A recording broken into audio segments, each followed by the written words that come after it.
Hi, I'm Kevin Dooley from the W.P. Carey School of Business at Arizona State University.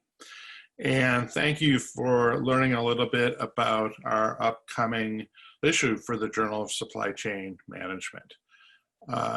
Arash and I want to thank so much Barb, Mark, and David for the invitation to host a set of essays that really looks to the current, but also tries to think about what the current situation of supply chain management and the challenges that we have in the pandemic, how those relate to perhaps future challenges that we will face on a more continuous basis. If we really look at the broad area of supply chain risk management and the need for resiliency to both avoid, mitigate, and recover from supply risk disruptions, most of that has focused on the type of risks that we have seen historically. These disruptions, can last hours to days. They typically are in a single location. They usually represent a disruption in supply, and so we lose supply. And the recoveries are very specific to the local organizations, the local companies that are there, and the type of things that they need to recover from, whether it be a hurricane or a tornado, or a labor strike or socio-political unrest or whatever. Supply chain managers have faced every imaginable type of supply risk.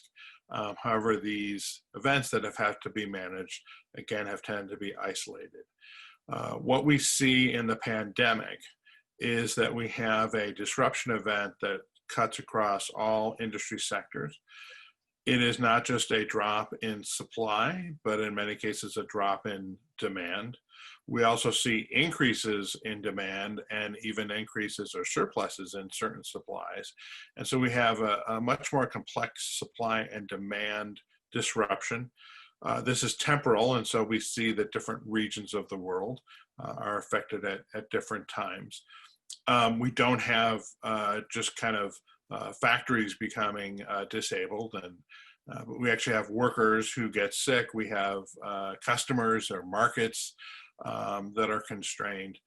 And we think that most predictions are that the future world will be more complex than the world that we have today, if for no other reason, the impacts of climate change that will also cause disruptions which will last longer, occur concurrently, and have broad impacts on supply and demand. And so we've invited a set of wonderful scholars here to share their ideas on how supply chain management will reflect our practices today into the future with these challenges.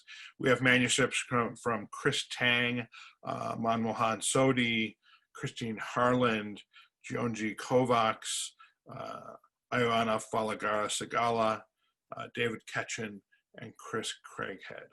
So next, Arash Azadegan is going to share some of the specific notions behind some of these essays. So thank you, Kevin, for that introduction. I just wanted to quickly go through some of the manuscripts that we're going to see on this special issue essay issue for Journal of Supply Chain Management.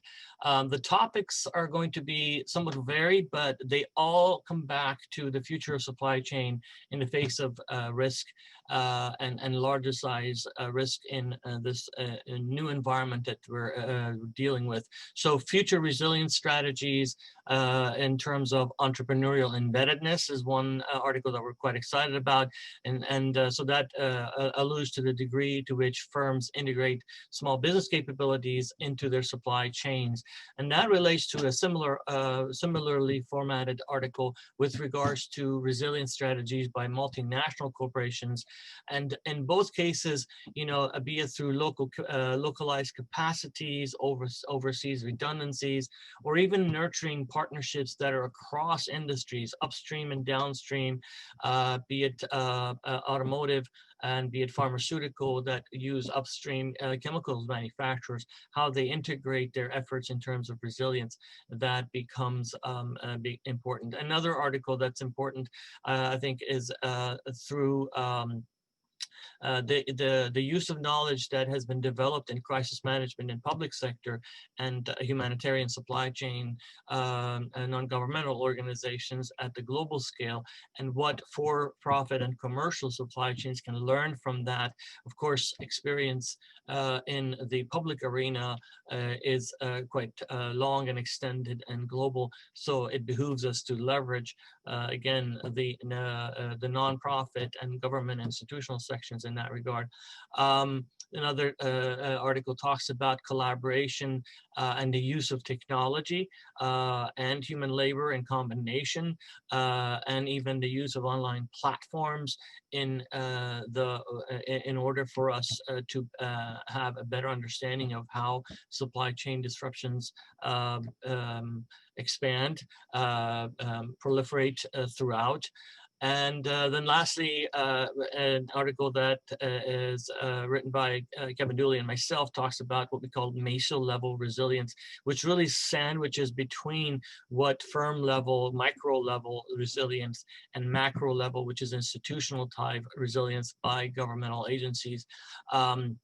And there we talk about industry collaborations in terms of vertical and horizontal members, even if they are competitors, in order to minimize risk. So we think, we truly believe that this edition will offer novel and breakthrough perspectives in how risk and resilience and again recovery from disasters are viewed and pursued in terms of research topic in our discipline.